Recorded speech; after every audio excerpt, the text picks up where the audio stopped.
and so we stood there as I made out the shape of something in these woods. It was dark, but I could see it. It was human-shaped. It stood on 2 feet. A slow grin slides across his face as he gets close to me and utters, "I can speak to the dead." I looked up into a pair of golden yellow eyes staring at me from the hallway. There was no body, no outline of a figure, just the eyes glowing and watching me. As I woke up, I realised the light is a fire in the pool, and standing around it is 5 to 8 people with cloaks on, just standing there.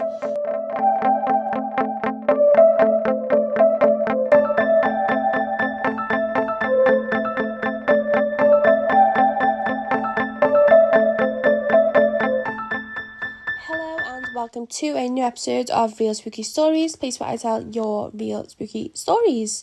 If you'd like to share your story, give me a little email on realspooky-storiespodcast@gmail.com, or you can join us on any of the social media link below, or the Reddit forum, or anything you want, really. So this week you have joined us for an occult episode. I thought when I was doing the hospitals episode a few weeks back, I just thought like one of the hospital story was like about occults, the Creepypasta one, I think. I think it was a real one actually, wasn't it? Not Creepypasta. But it just made me, I quite like the occult. It's just quite like intriguing, isn't it? And I'm just interested in it. So I did struggle finding stories. Most of them are from the same two subreddits, but it's fine. I found some, and I did struggle finding Creepypasta ones as well, but I'll explain that when I get to it. So don't worry. I tried to do a psychic episode, like stories about people who have been to psychics, but I struggled to find them stories as well. So if I can find them, I'll get them, but I just couldn't find them, honestly. So, you know. Hope you enjoyed last week's Leprechaun episode. I actually really enjoyed that one. And I know it wasn't too long, but as I was reading it and recording it, it felt like it was long, and I felt like I read loads of stories, even though it was like half the length of what a normal episode is. But anyway, yeah, I enjoyed it. Hope you enjoyed it too. But for this week's occult episode, I thought let's just get straight into the episode. So this first story is from the subreddit The Truth Is Here, and it is from the user Neat Vibes, and it is titled The Devil's Tramping Ground. It was the fall of 2009, and at the time I was 16 years old. I lived in the central part of North Carolina. Nowadays the cities are loaded with things to do for the Halloween season, but back then the best form of entertainment I could come up with was a visit to the Devil's Tramping Ground with a few friends. The Devil's Tramping Ground is a local legend. It sits right outside of Siler City, NC, about an hour away from where I live, and I just got my licence, so why not? For those of you unfamiliar with the legend, the Devil's Tramping Ground is a perfect circular spot of dead soil in the middle of the woods. Despite the greenery around it, nothing grows in that circle. The legend says that if you drop or leave anything in the circle, it is moved and or disappears by morning, as the devil supposedly comes here to plot his evil doings against humanity late at night, pacing in the circle as he thinks. That's the gist, but feel free to do a little research if you're interested. It's a decent read. Siler City is a sticks and barns town with long, barren roads. It was on one such road that I began to feel uneasy. Rural areas always have that heavy Twilight Zone energy, and the road we were on, conveniently titled Devil's Tramping Ground Road, was completely lacking streetlights. The only thing illuminating the overworked asphalt was the fading yellow headlights of my 2002 Mercury Cougar and the useless glow of Crescent Moon. In those dim lights, we began to see splattered graffiti on the road leading up to the location. Creepy things I didn't expect, but never really would have understood the impact of until I saw them. In white paint, the road was decorated in crude warnings. The one that I remember most was "The Devil Lives Here," and a huge white cross in front of an opening in the forest. I parked on the side of the road. The ground was immediately not as creepy as I expected. It was not too deep into the woods, in fact. The clearing could be made out from the road, not as menacing as I had imagined. Maybe it was the empty beer cans or red solo cups lying around. Obviously people partied there, or maybe it was the jokes my friends and I started making almost immediately that calmed my nerves. But it was 2-something in the morning. We decided to catch Lucifer right on his hour, and I remember feeling less on edge than I was on the road. My flashlight would get eaten through the trees if I moved it upwards, so I focused its beam on the soil, truly more interested in finding signs of the paranormal than my friends were. It was 4 of us total. 2 of my friends went back to the car after a while. It was cold, and there was not much to see. I stayed back with a buddy of mine. I brought a Ziploc with me, along with a pocket Bible, a rosary in my pocket, just in case, and a stuffed rabbit that one of my best friends had given me. Before leaving, I scooped some dirt up and added it to the Ziploc. I found the prospects of dead soil so interesting, and figured that maybe studying under proper light compared to other soil would give me a better idea of what happened there. Alien radiation, climate change, sulphur. Maybe the devil was just busy that night. In between jokes and complaining about the cold, we heard someone walking in the depth of the woods. This wasn't a mistaken sound. This wasn't an, I think someone is walking in the woods. This was a definite sound and a definite feeling.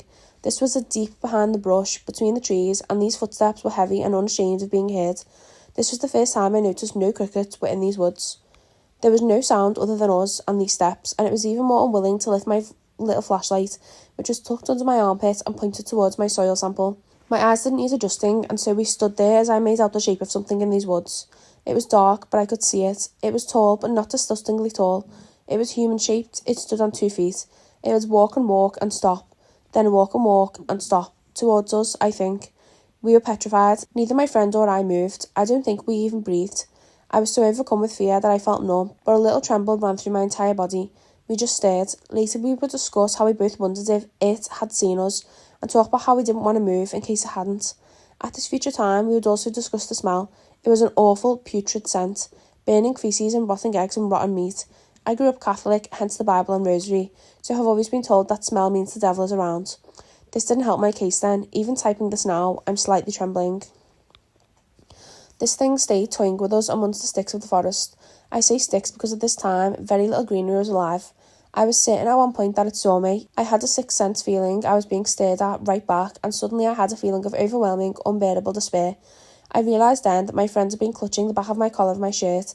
I think I was so paralysed with fear that I ceased to feel anything but that numbness. I wasn't even cold anymore, but when I felt my friend's hand, I dropped everything in my arms and stood up, then hauled ass back to the car. Not running, just very hurried. I was sure my friend was behind me, but between us and in all honesty, I didn't even think about it at the time. I was just ready to go. I was so ready to go, in fact, that I missed the clear path completely and took off in between trees and the brush, heading towards the yellow glow of the headlights. It wasn't an incredibly long trek, like I said before. The road was right there, but it felt awful and long to me. And it was enough for those tiny branches to leave little scrapes and even some cuts down my hands, cheeks and neck. This whole ordeal can't have lasted too long. When I got back to my car, the keys were already in the ignition, the 2 other friends had the heat on, and they both asked me what happened. The friends who stayed behind with me got in the passenger seat soon after, and we took off. Our other friends, the ones who'd been in the car, pointed out that our eyes were swollen and bright red. I think we had been crying, or at least it looked like we had been. I looked in the rearview mirror, and my pupils were abnormally dilated. My eyelids were puffy and tender and red. Keep in mind, this could all have some form of explanation. Maybe the fear made us cry without us knowing, and maybe the darkness combined with our nervous reactions enlarged our pupils, but it was still very odd. I realised long after that I left my Bible, my stuffed rabbit and my Ziploc bag of the dirt in the circle. I considered going back the next day in broad daylight, but I haven't been back there since. I still wonder and worry about who has my stuff. As I was reading this, I forgot that this was real. I thought this was a creepypasta as I was reading it, but it's actually real. Someone's commented, my great aunt May lived right down the road from there. According to my dad, the KKK used to use that area to do cross burnings and meetups and started the devil rumours so that people would stay away. I feel like, I was just going to say, people were saying like they leave stuff in the circle and they go back and it's gone. It could just be someone taking care of the area and they're just cleaning up while people leave there. Because if it's like a well-known thing, people probably leave stuff there all the time. So if there's someone actually looking after that area, they're probably just cleaning up. You know what I mean? But it does sound spooky, and I wonder what it was. Like, you said it looked human and stuff, but you don't mention like its face or anything. Also, it does sound quite spooky, and just the title of it would also make me want to go, so I'm with you on that one. This next one is from Creepy Encounters and is by the user Oracle of Delphi. It is titled My Occult Date and the Woman Who Warned Me. I was reminded of this encounter when the person whom I went on a date with reached out to me recently. Seeing his name come up on my Tinder messages sent a chill down my spine, and I shook my head before unmatching him, which I thought I'd already done. It was about 5 years ago. I was living in the heart of my city, and I was always going out. Through mutual friends, a guy had caught my eye. For the sake of the story, we'll call him Derek. Derek was tall, covered in tattoos, and had a booming laugh that immediately drew me to him. I'm a bit shy when it comes to the dating world, so I wasn't outspoken about my new crush. When I saw his picture come across my Tinder, however, I knew I had to give it a shot. Turns out we matched, and we quickly set up a date. I heard Tinder horror stories, stalkers, creeps, and even worse, so I settled on a busy bar in the downtown area. I told my friends who I was going out for drinks with. I tried to do all the right steps. I didn't notice anything weird about the date until about halfway in. We had been talking about interests. I said I like paranormal documentaries and shows. A slow grin slides across his face as he gets close to me and utters, I can speak to the dead. I roll my eyes and let out a half laugh, half nervous sigh. He continues to spew information about all of his communications. I sit there silently, not really sure what to say. He shows me videos, candles lit, books and pages strewn across the floor, and him in the middle of it all, making kinds of guttural noises. He gets close to me again. I can help you talk to your mum. My mother is no longer with us and was not at the time of this date. Anger, rage, confusion and fear all surged through my body. I had not told him about my mum. You could find that out on social media, but you'd have to do some digging. I get a horrible, nauseated feeling in my stomach. Is it the drinks I've had, or is it my body telling me to get up and run? Feeling my fight or flight start to kick in, I repeatedly try to change the subject of conversation, but he always brings back up him trying to contact my mother. This part still sends chills up my spine. A young woman walks by my date and I, us on an outdoor patio of the bar, here on the sidewalk. Her and I make eye contact and she immediately begins to cry. She tells me she needs to speak with me. With a dead-eye glare, she tells my date to make himself scarce. He sulks inside to the bar. She ushers me over to the side of the patio and checks to make sure Derek isn't coming. I am not crazy, I promise. I'm not a psychic or medium, but I have a message for you. Stay away from him. Go home. She is grabbing my hands and looks me in the eyes as I see tears well up in hers. Who does she say sends the message? My mother. This woman said that seeing me felt like getting struck by lightning. How can this woman say she's got a message from your mother, but she's not psychic or medium or anything? Like, how, like, I thought she was going to say, I went on a date with that guy and he's weird or something. Not like this. My date returns and looks at her skeptically. The woman insists I take her phone number and to listen to what she said. What was that about? Derek asks me. I relate the message as she had said, in a bit of a joking manner. His eyes glaze over in hate as he says in a monotone, we just had an encounter with a witch. She's lying. I spoke to her mum before our date and she says she's happy you and I met. At this point, I was at my breaking point. My mother is a sensitive subject and my red flags were up. I quickly excused myself on the date without major issue. I retell this story to my friends, who know Derek, and one of them strangely knew the woman as well. Derek and this woman do not know each other. I explained my encounter with the woman, and my friend stated that she had a good head on her shoulders and was an honest person, not one to be dramatic or over-exaggerate, which makes her message even weirder. I did not call or text Derek after. He'd repeatedly hit me up, and I was told by loved ones just to ignore him. One night, I got a text message from him. He was blocked on my phone after this. It was a selfie, him grinning ear to ear, with blood streaks all over his face in linear designs. I asked a question I wish I had not, but my fingers had already sent the text. Me, that isn't your blood, is it? Derek, you are correct.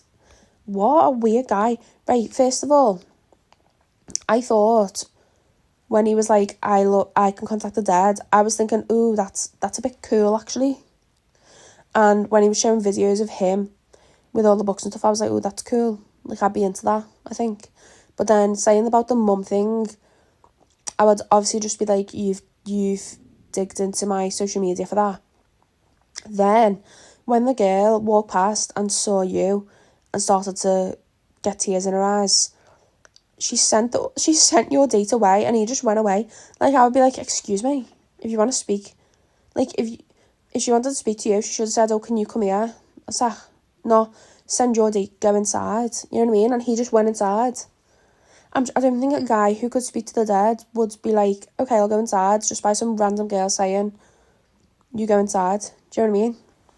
Also, she said she's not a psychic or a medium, but she's got a message from your mum. I understand. I thought she was going to say, I've dated this guy, or like, I know him and he's really weird, please stay away from him. Like, do you know what I mean?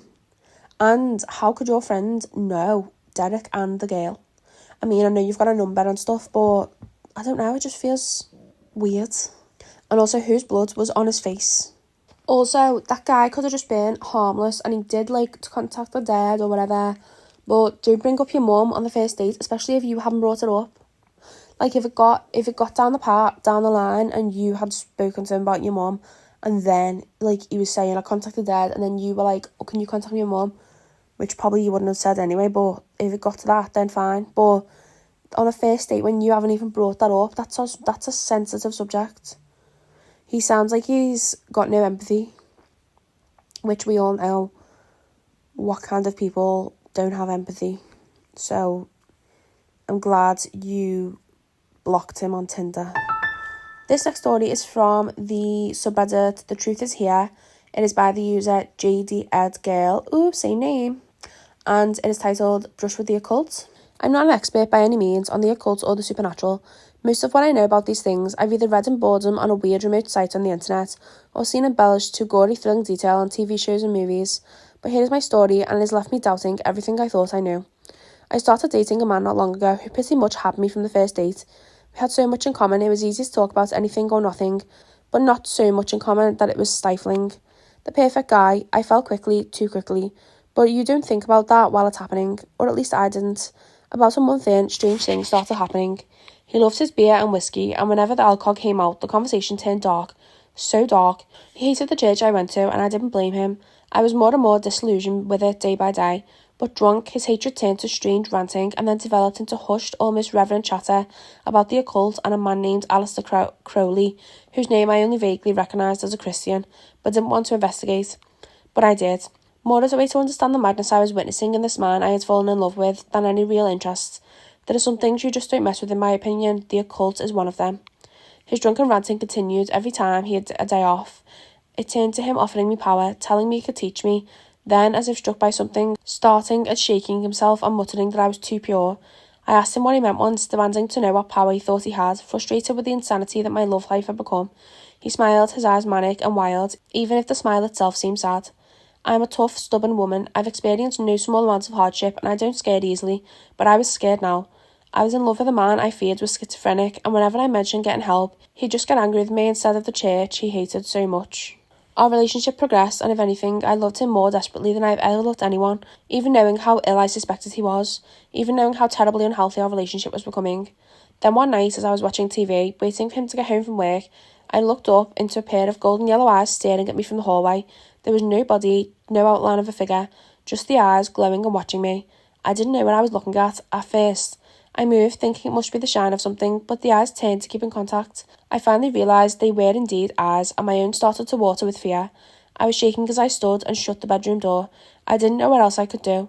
I sent my boyfriend a text and he responded that he knew I'd been drinking and he was sure that was it. But I'd had 2 swallows of a hard mix and at 31 years old, I knew how my body responded to alcohol. I never once in the last decade hallucinated. I knew what I saw. That night I had a nightmare of a man with gold-glowing eyes talking to me in a language I didn't understand. I woke up sweating and feeling like we weren't alone. I tried to explain it to my boyfriend, but he got angry. He snapped at me to be quiet and not talking about such things. After that, our turbulent but loving relationship took a bad turn. When he drank, he began telling me how much he hated who I was and what I stood for, that I and every woman like me needed to learn our lesson and watch our mouths. I held on too long, desperate to get the man I fell in love with back, but eventually I had to let go. It tore me apart, but my days got brighter immediately after. I found the will to smile, but after what happened, I no longer know what I believe. I used to enjoy reading and writing on the no sleep thread. I like scary movies, but now it doesn't feel like entertaining fiction anymore.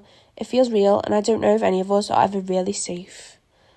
That was quite spooky, and like, you were saying you saw eyes, but like, what even was the eyes? You know what I mean? And did he, the way he was like, oh, you've been drinking, does he know what the eyes are and he's trying to put you away from it, or does he just think you're lying? Like, I don't know. There's a comment on this as well, which has got like theories, several theories can explain this, blah, blah, blah. It's like a really big comment, so I'm not reading out because it's quite long, but you can read it if you want. Obviously, it's all linked below, as I always say. Also, when he was saying like about the power, I'd be like, oh, what power? You know what I mean? I know you said you tried to ask, but it was like, I feel like, I'm not like obviously sticking up for him, but it felt like you didn't believe him, and when he'd say you had power, you'd be like, well, what power? You know? But like, in like an intrigued way, I'd be like, so what are these powers you have? You know what I mean? And it's weird that this mentions Alistair Crowley, because I actually listened to a podcast on him the other day, and I didn't realise how much he'd done in like so little time. And I actually think he was onto something. No, not onto something. Like, don't at me for that, but like, I think there's something in what he was. I think he might have knew things that we don't know.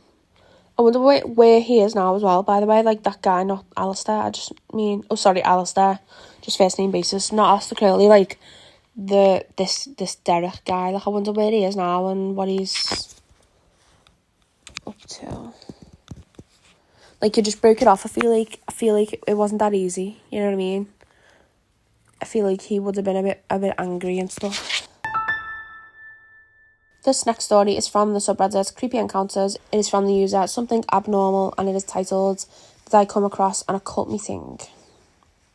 This happened a few years ago when I was a teenager, probably 15 to 16, and it's still one of my most baffling memories. I struggle to believe it happened sometimes because it was so random and honestly inconsequential, but still very odd. I used to go on a lot of night walks with my friends. My parents are very chill and they had no reason not to trust me. Plus, we lived in a decently safe neighbourhood, so they were fine with me going walks around 2 to 3 a.m. It was quite a tradition when my friends come over for sleepovers in the summer that we would go on a walk, and I loved it. Lots of weird stuff happened, lots of random encounters, but this is definitely my most noteworthy. I was actually just gonna slate you for going out at 2 or 3 a.m.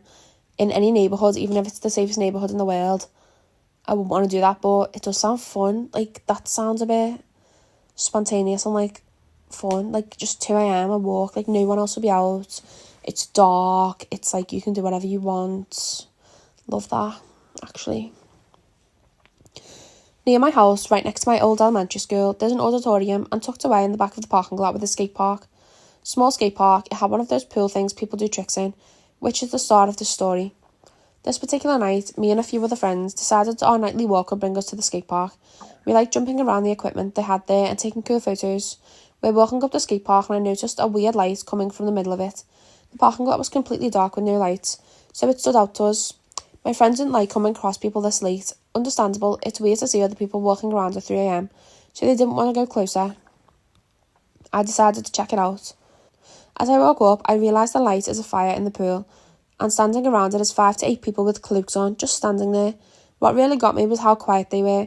It wasn't like a bunch of friends goofing around the fire they built. They were not moving, and they didn't say a damn thing. It was so weird, literally a stereotypical movie scene about the occult. It was so strange to even see people at the park this late, and nevertheless a whole group of people. I got out of there quick before they noticed me, and I just grabbed my friends and we speed walked away. Probably not one of the weirdest encounters in the sub, but it's an interesting story to me at least. It was just something that I never expected to see in my quiet neighbourhood. Someone's commented, they were probably all from the highest members of society too. Lol, police chief, judge, political seats, etc.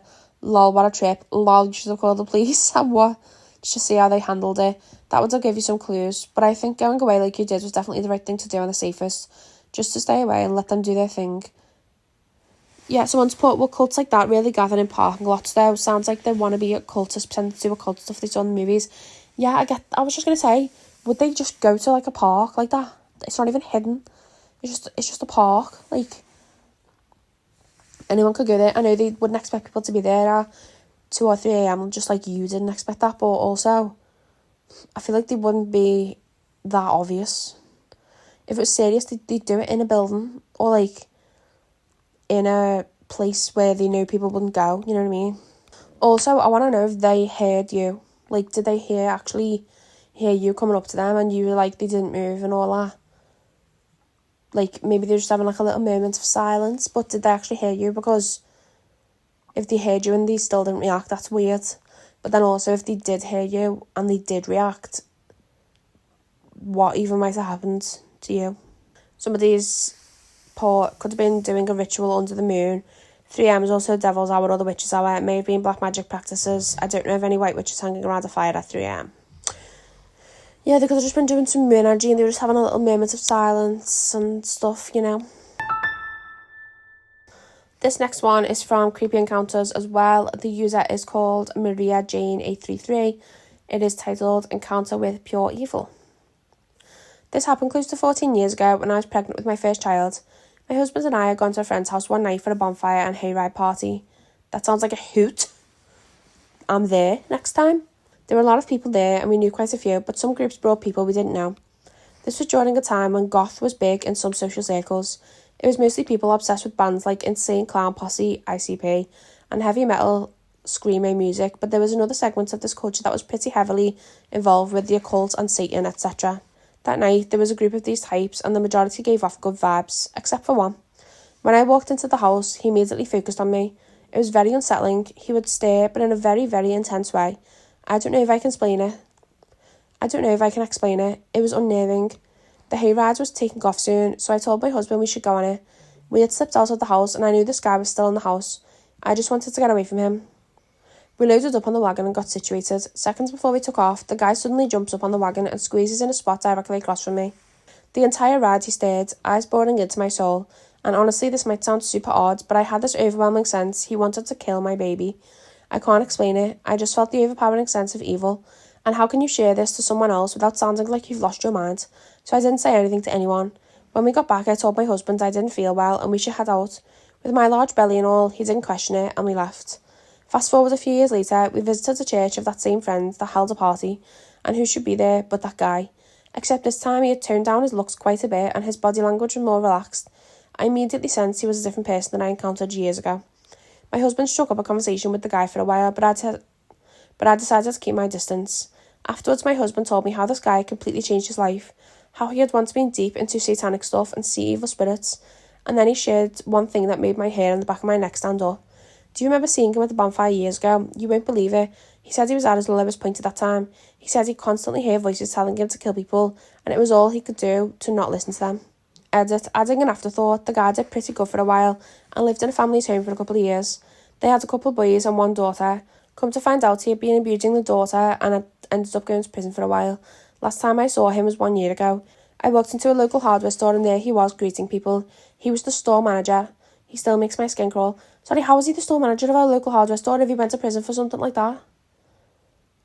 Like, and you know what, like, he used to be into, you know what I mean? Like, oh my God. Also, it does sound like he's turned his life around a little bit, but if he's actually telling your husband, I used to have the desire to kill people, if he'd really turned his life around, he wouldn't even say that. Especially to someone as random as your husband. Like, maybe the people around him would know that, but not someone he just remembers from years ago. Like, I wouldn't randomly tell someone that I knew years ago that. You know what I mean? Oh my God, weird. Okay, so that was the last story of today, like the real ones. Anyway, I just have trouble finding them. So if you know any or where I can find better ones, because it's not I was looking on the usual subreddit to use, which is obviously paranormal ones and stuff, but it's not paranormal, is it? The occult. It's real. So they weren't really on this. That's why they've just taken from 2 subreddits. But obviously they're all linked below, as I've said. And it is time to go into our creepypasta story. Creepypasta. Creepypasta.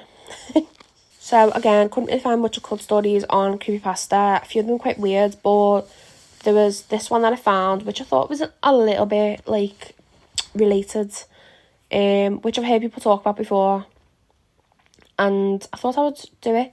It's a bit it's called The Devil Game, basically, and I think it's instructions how to contact the devil. It's a creepypasta story. It's not real. I'm not telling you how to contact the devil. Please do not do this. I mean, if you do, probably nothing will happen anyway because it's not real. But, just don't do it. But anyway. So the person that's posted this on the creepypasta subreddit is called The Black Game. But I think the original poster is someone called Infernal Nightmare 333. Didn't they write another of the creepypasta stories we've done? I'm sure they did. I'm sure they wrote another good creepypasta story. Anyway, it's quite long, but it's spooky and it's just a vibe. It's just a scary vibe. So I'm going to read it. So it's titled The Devil Game. Pray, for devils have no reason. Satan waits to curse your ways. Have you seen it in its eyes in the sunset? Have you wondered if he's laughing when he plays? Kansas, The Devil Game. This is a set of instructions for how to speak with the devil, which, as those of you with any sort of brains at all might note, is a patently moronic proposition on the face of it, one likely to culminate in any number of thoroughly unpleasant fates. Honestly, it would probably be smarter to publish your credit card number on Facebook or take up a career in crocodile wrestling. But then, that isn't going to stop you, is it? Not if you're sincerely interested, at least. Technically, if you do everything just right, there's a fair chance you'll walk away scot-free, and that seems to be the reason enough for some people to decide that it's a good idea. Especially if you're the fate-tempting, thrill-seeking, scared junkie type, or the desperate type. Which brings me to a point of clarification I ought to make. This is not a manual for making any kind of Faustian bargain. The whole sell your soul type of deal.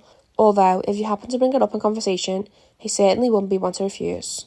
Following through with such a foolhardy bargain, however, would necessitate removing some of the protections you have put in place for your conversation, and I don't think I need to spell out for you why that would be a bad idea. If you're really mathematically impaired enough to want to trade something that will last an infinite number of years for something that might last about 90, tops, there are plenty of other rituals out there for you to follow. This one, if performed correctly, should only allow the two of you to talk. This perhaps begins the question of why exactly you would want to speak with the devil in the first place.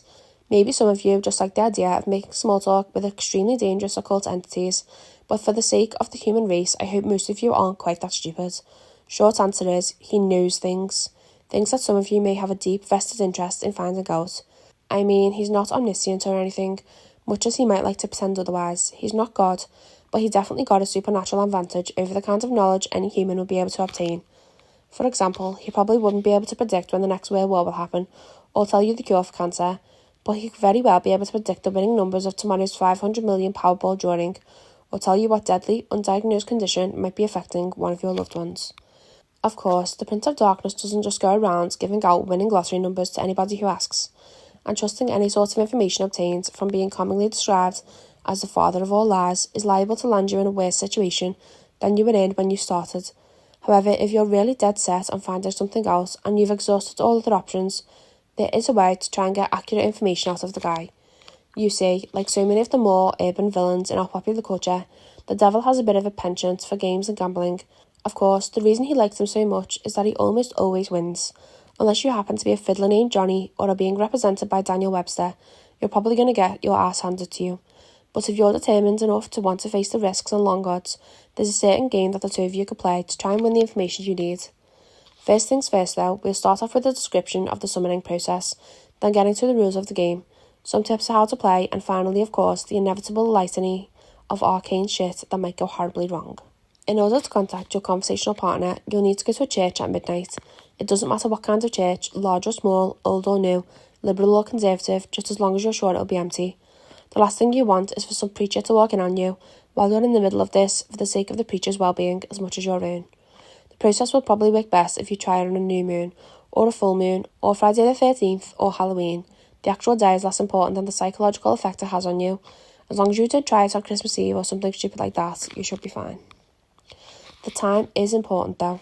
You don't have to start or end your ritual at exactly 12 AM, but as a general rule of thumb, you ought to show up a bit before midnight and have everything set up by no later than 10 or 15 after. Show up a lot before midnight if you don't know how you're going to get in. Shockingly enough, most houses of God do tend to lock their doors at night, at least if no one's there to watch over them. And remember, we want empty, got it? There are, of course, certain things you need to bring, and certain things you can't bring. For this ritual, you will need a full can of salt. You won't need to use all of it, but it's always better to have more than you need than to have less. 7 candles, red or white being preferable. Something to light the candles with. You'd be shocked how often people forget this. Occult ritual or not, they aren't going to magically light themselves. A length of red string, rope, yarn or thread. A full-length floor or wall mirror, ideally. You'll want to find one of these already present in the church. They're a bit unwieldy to be lugging around with you during a break-in. However, if there really aren't any there, you'll have to bring your own. You might also find it useful to bring some markers, pencils, paper, a flashlight, and any sort of tools that might be necessary to secure your entrance to the church. You'll not be permitted to bring any electronic or timekeeping devices. This includes all cell phones, smartphones, tablets, e-readers, MP3 players, PDAs, calculators, wristwatches, pocket watches, kitchen timers, hourglasses, etc, etc, etc. Seriously, it's worse than the SAT. If you're one of those people that has your smartphone practically wired into your brain, don't worry, you can bring those things with you to the church as long as you leave them outside the room which you'll be doing the ritual. If you brought a flashlight, helpful to finding your way around without attracting too much unwanted attention, leave that outside too. Also, don't bring in any sort of religious paraphernalia to protect you, especially if it pertains to the Abrahamic religions. And yes, if those gothy black cross earrings you're wearing are hanging right side up, they count. If you have any kind of holy symbols like that with you, the devil will simply refuse to show up. Don't worry, you're not going to be totally unprotected. In fact, most of the supplies with you are not for any sort of devil summoning ritual, but for your own protection. Old superstitions and folk magic remedies to guard oneself from evil. From what I know of it, the effect's mostly based on the power of belief, so So there are probably numerous other objects, artifacts and procedures that would work just as well. If you'd like to risk being left helpless at the mercy of the devil in order to test that theory, feel free to experiment. However, for anyone without a psychotic death wish, I'd recommend sticking to the ritual as follows. Once you're sure you have all the right supplies with you, make your way into the church and find some place to set up. It can be anywhere from the main sanctuary where services are held, to Sunday school classroom, to walk-in supply closet, as long as you have a sufficient amount of open floor space and are certain not to be disturbed. Set up your mirror first. This is where the devil will appear when you summon him. As such, you mustn't complete summoning until you've laid down certain wards around it. First, surround the mirror with an unbroken circle of salt. If the mirror is hanging on a wall or door, lay down a semicircle around it instead, making sure the salt touches the wall at both ends. Then, wrap your red string around the mirror several times. The colour red, especially red string, is symbolic of protection in the folklore of many cultures and religions. This is also why red candles are a good idea. Speaking of the candles, set them up around the outside of your circle or semicircle of salt, spaced at relatively even intervals. No, you don't have to get out measuring tape and make it exactly perfect, but do at least try to make it look as though it was set up by someone old enough to be trusted with matches. Light the candles in a clockwise fashion. Be careful not to disturb the salt. If you break the circle, you'll have to start all over again. Once all of the candles are lit and burning strongly, your protective wards are complete. You are now ready to proceed to the actual summoning. To do so, you must first get the devil's attention and demonstrate your resolve by performing some sort of sacrilegious act in the holy space. Turning a crucifix or cross upside down is fairly conventional, but it's not the only option. For example, I know of a kid who once fulfilled this requirement by scribbling obnoxious graffiti all over a painting of Jesus hanging in his Sunday school classroom. The nice thing about turning cross upside down is that once you finish your encounter, assuming you survived it in one piece, you can just flip it right side up again and no one's the wiser. Sidestepping the relatively minor but still irritating risk of having your Sunday school turn into a reenactment of the Spanish Inquisition for the next month and a half. After you finish doing whatever offensive thing you decide on, shut all doors to the room and turn off all the lights so that the space is lit only by the candles. Face the mirror and stare deeply into it, concentrating on your desired outcome. There are no incantations, no arcane strings of Latin you have to recite. Just look into the mirror and wish as hard as you can for the devil to appear there. After a few moments of this, when you feel ready, close your eyes and count to 10. Then open them. If all has gone correctly, you'll no longer see your own reflection. You'll be looking at the devil, or at least looking the way the devil has chosen to appear to you. Chances are he won't look like your conventional red horned demon with goat legs and a pitchfork, nor any other sort of terrible apparition. No point in scaring you off now, better to lure you in, make you feel safe. To that end, he generally takes on the appearance of a fairly average, nondescript human being. If anything, he's prone to vanity and will lean towards the more attractive of the spectrum. The only frightening part of him will be his eyes. No matter how hard he tries, he can't hide the sinister gleam smoulded deep within them, the malevolent amusement and hunger, like the eyes of a spider contemplating a fly struggling in its web. They're supremely confident, those eyes, confident and without pity. Don't look into them too deeply, or you'll begin to feel helpless and paralysed with dread, losing your hope and will to fight.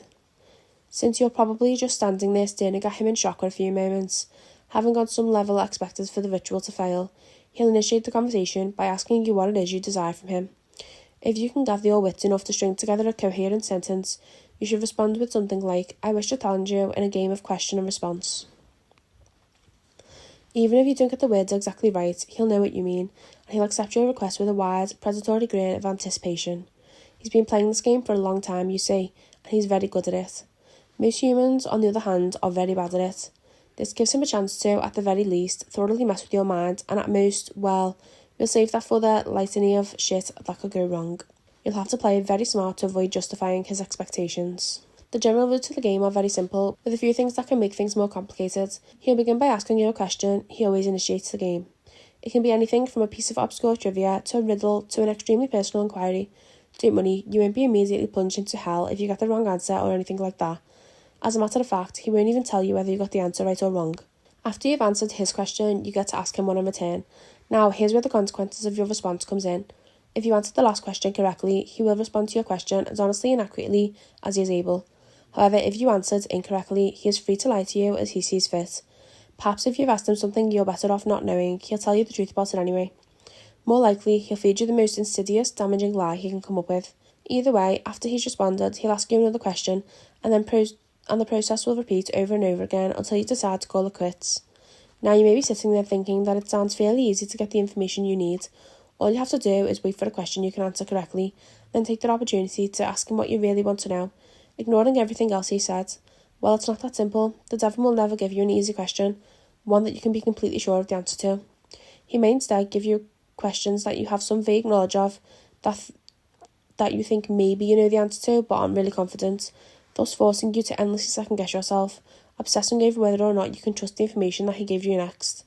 Perhaps you'll think what he said was a lie, wish it was a lie, but be eternally consumed by doubt, unable to fully convince yourself that you were wrong. Or perhaps you'll have to make a huge choice based on the information that he gave you, and be tormented by fear and indecisiveness as you realise that your fate, and perhaps that of others as well, rests entirely upon whether or not you are able to correctly recall some arcane piece of trivia that you don't even remember now. You'll never remember the exact questions the devil asks you. By the way, that would make it too easy for you to go back and check on your responses. Or maybe, instead of testing your knowledge, he'll ask you something personal, something you even lied to yourself about. You'll answer back to him, thinking you've gotten the question correct. No, I don't resent my sister. Yes, I would turn money into the police. But he'll know better. He'll know better than you do that you're lying, and he'll lie to you in return. And you'll believe him. You'll believe him until you're no longer able to deceive yourself, and by then it might be too late. Or maybe he won't even give you a chance to get an accurate response at all. Maybe he'll just ask you endless strings of completely impossible questions, making you more and more frustrated and disheartened as you realise you'll never be able to force him to tell you the truth. Questions like, what was the exact height of Mount Everest in centimetres in the year 1666? Or, what is the airspeed velocity of an unladen swallow? Although, knowing his sense of humour, if he ever asked the latter, he might consider African or European a correct response. There are a couple of ways to short-circuit this particular strategy, however, additional rules and courses of action that make the game more interesting and prevent you from being stonewalled completely, although, in all honesty, he probably wants you to try one of those options anyway. The first option is to ask him a riddle instead of a question. If you somehow manage to stump him and he answers the riddle wrong or gives up, he'll be obligated to give you a truthful response to your next question. If he answers the riddle correctly, once again, don't worry, he won't pounce on you like a sphinx or drag you into hell. What will happen is that he will get a pass, allowing him to lie in response to one question he would otherwise be obligated to answer truthfully. Honestly, if he gets a pass, you might as well just give up and quit the game right there. It's nearly impossible to determine when he's telling you the truth under the best of conditions. Adding another layer of complexity by constantly trying to figure out when and if he used his pass is about enough to make a normal person's brain explode. There's no way, just forget it. The second option is for you to take a dare from him. If you accept and vow to follow through, then once again he'll have an answer to your next question truthfully. If you choose instead to reject it, he'll get another pass. Sorry, just to interrupt, this devil sounds like an alright guy, to be honest, doesn't he? Sounds like an alright guy, I think. Sounds like a fun guy. I might do this later tonight. No, I'm joking. Now, before you freak out and reject the whole idea completely, you should know that he won't ask you to do anything overly dramatic or unspeakably evil, like blow up a hospital or murder somebody. As a rule of thumb, most days won't involve direct loss of life or any major felonies. However, they certainly won't be easy. Inflicting severe pain on yourself, doing something that terrifies the shit out of you, cutting off a treasured relationship, publicly humiliating yourself or someone you love, all of these things and more, things you might not even be able to imagine, are completely on the table. If you're willing to go that far, to put yourself in that kind of position, you'll get your answer. However, if he manages to come up with the one thing you know you simply can't or won't do, well, then once again, you might as well just quit. One last thing, don't think you can just tell him you're going to do something and then not do it. If you accept a day and then don't follow through with it, well, let's just say there will be consequences. Just suck it up and keep your promise, no matter what it was. Trust me, you're better off that way. Finally, when you've either gotten that information you want or given up on completely, you may end the ritual by simply thanking the devil for accepting your request, bowing politely at the waist, and bidding him farewell. The surface of the mirror will seem to swim and flicker for a moment, and then you'll be looking at your own reflection again. Only when you're absolutely certain that you're looking on your own two eyes again, may you turn away from the mirror, flick the lights back on, and begin dismantling your protections. Now, and this is important, even if you haven't gotten the information you wanted, you must end the ritual in this manner before 66 minutes have elapsed. Well, I suppose that technically you have 66 minutes and 6 seconds. Subtle, right? But if you're seriously going to try and cut it that close without any kind of time-keeping device, you're probably screwed anyway. I cannot emphasise how important it is that you keep to this time limit. I'll save the reason behind that for the end, but don't skip ahead. I've still got a few important tips on how to play. Number 1, be very careful on what sort of personal information you give out. Try not to talk about yourself, especially your emotions and problems, any more than absolutely necessary. This guy knows human psychology like the back of his hand, and he will get inside your head. It's like talking to Hannibal Lecter.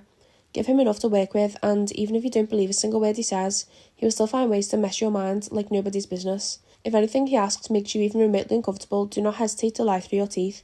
There'll be plenty of other questions. On a similar note, try to keep the game on track and moving briskly. Unstructured interactions of any kind are to be avoided. Chances are that at some point he will try to draw you off on tangents, discussing something that fascinates you, analysing a response you've given to him, or finding some other excuse to speak at length without moving the game forward. This is not only a waste of valuable time, but also another excellent opportunity to mess with your mind. Number 3. If you choose to give him a riddle, use one you've made up yourself. If a riddle has ever been written down anywhere at all, from the pages of The Hobbit to some long-lost tome of ancient magic, he will already know the answer. That said, it still has to be a legitimate riddle, with an answer that makes logical sense from some angle. You can't just ask something like, what's green, has 10 legs and hops, then claim for some inexplicable reason that the answer was marshmallows. Nor can you ask him a straight question like, what have I got in my pocket? He probably knows that anyway. There are no hard or fast rules to determine whether a riddle makes sense or not, but you're a reasonable human being. Your ancestors ate from the tree of knowledge. Please, for the love of crap, use common sense. Number 4. If you choose to take a dare, there is a slight chance that the devil will ask you to do something seemingly easy, deliver a letter for instance, or scribble a 10-digit number in a public restroom stall. If he does ask you for something like this, and you have even a shred of common decency in you, do not accept it. Chances are that he's using you to further some sinister plot, one liable to ruin a lot of lives and harm a lot of people. Who knows, maybe you're the type of person who really doesn't mind throwing an unknown number of total strangers under a bus to find out what you want to know, but at least be aware that is what you're doing. Last but not least, be very aware of the time. It might be helpful to do some practicing beforehand and get a feel for how long an hour is without a watch. The devil will probably put off discussing things you're most keen to find out for as long as he can. And as you near the 66-minute deadline, he'll start trying harder and harder to distract you, captivate you, and otherwise keep you playing until it's too late. He'll string you along, feed you little glimmers of false hope, keep you thinking, just a few more minutes, I'm almost there. Don't fall for it, don't go over the time limit, no matter what. Now you might be thinking that this game really doesn't sound all that dangerous so far. Threats of psychological damage rarely seem to carry the same weight as threats of physical damage, even though their costs are often just as great. Hate to burst your bubble, but this game is far from safe. There are plenty of ways for you to seriously screw yourself over, both physically and mentally, not to mention spiritually. And it is with these that I will conclude, in the vain hope that they make some sort of impression. Sorry guys, this is a long story, but I'm actually enjoying it and I hope you are too. First, while you are speaking with the devil, do not let him out of your sight. Keep staring into the mirror no matter what happens. He will undoubtedly try various tricks to make you look away. You will hear noises behind you, feel eyes on the back of your neck, see shadowy phantoms writhing in the depths of the mirror. A cold breath will blow upon you from behind, smelling like the crypt. A deep silence will settle, only to be interrupted by a loud smack directly behind your head, giving you about the worst jump scare you've ever had. Hell, the devil may even abandon a measure of his own dignified facade and give you a sudden jump of feigned shock, shouting loudly and pointing behind you with a very convincing look of terror on his face. Whatever he might test you with, you must not look away from him. If you look away, if you lose sight of him completely, even for 1 second, you will look back at the mirror and find him gone. Well, not gone, out of the mirror, in the room, with you. Exactly how much of your body the police will find the next morning and what state it's in will depend entirely on the sort of mood he's in. The same thing goes if you break any of the protections you laid down before the beginning of the ritual. Interrupting the circle of salt, letting the red string unwind, knocking over the candle or letting one go out, any of these things will free him from the mirror, and then, well, you're just a bunch of creative horror junkies, I'm sure you can fill in the blanks. On a different topic, you may reach a point in the game, probably after a long series of maddeningly impossible questions, where the devil asks you the deceptively simple question, what is your full name? You must not give it to him. Names can be things of great power. Although the devil will, of course, already know your name, telling it to him yourself is akin to inviting a vampire into your home. Your name is deeply synonymous with your own inner self, thus giving him your name is powerfully symbolic of giving him yourself. If you are foolish enough to make this mistake, all of your protections will be for naught, and he will seize upon your unwitting offer with malicious glee, stealing away your soul and dragging it back with him to hell. At least this way, the police will find a complete, identifiable body. As a matter of fact, your vacant shed will be totally unblemished, seemingly having dropped dead of sheer terror. Last but certainly not least, there's the matter of what happens if you go over the time limit. This is arguably the worst thing you can do. You won't think so at first. The devil will give you no indication that you've in fact exceeded the time limit. You will conclude the ritual as if nothing had gone wrong. Perhaps as the devil's image in the mirror trembles and gives way, you'll see a partially nasty, triumphant smirk flash across his face, but this will be easily dismissed as your imagination. You'll turn the lights back on, gather your belongings, and go to leave the room, but when you open the door, you will see nothing. That's right, nothing. Just a flat, white void, extending infinitely in all directions. Only the room which was reflected in the mirror will now exist. Incidentally, if you turn back around to face the mirror again, you may catch a last glimpse of your own reflection. Perhaps it will even turn and favour you with a smirk and a cheeky wave before sweeping out the door into the perfectly normal church hallway outside. As you may have already figured out, you yourself are no longer in the church. Your soul is now trapped in the mirror, and the devil has taken the liberty of possessing your body now that you're no longer using it. Pound on the glass and scream all you like, you'll never get out on your own, and no exorcist can help you, but don't worry, it's not like you're in hell, right? At least, not necessarily. What you have to understand, say, is that human soul stripped bare of its flesh is a deeply volatile and vulnerable thing, especially when trapped in the land of the living. You are now an entity of purely mental properties, and as such, the barriers between what is real to you and what is imaginary have been completely dissolved. As you fill that reflective room with your anger, your sorrow, your fear of being trapped, these emotions will begin to coalesce, given form by your mind. If you're not particularly imaginative, these creatures may not be too terrible, may not be able to inflict too much horror and pain. With time, you may even be able to teach yourself to get rid of them. If, however, yours is a mind haunted by monsters, a mind that is vibrantly creative and imaginative and more than usually twisted, well, there's no telling what horrors might come clawing their way out of the maelstrom. Tasting sweet release from the confines of your subconscious, hungering for your terror and suffering, they will refuse to be banished, dragging you, kicking and screaming into the endless positive feedback loop of pain and fear. Needless to say, if you're a regular patron of websites like this one, you're probably pretty well fucked. There's only one way to find release from the mirror and the world that you've created therein. They say that if you call to the devil once more and ask him to free you from the mirror, he'll be willing to take you out. For the usual fee, of course. Who knows, maybe if your imagination is twisted and powerful enough to create a personal hell that leaves you begging for the real thing, those talents might be put to good use.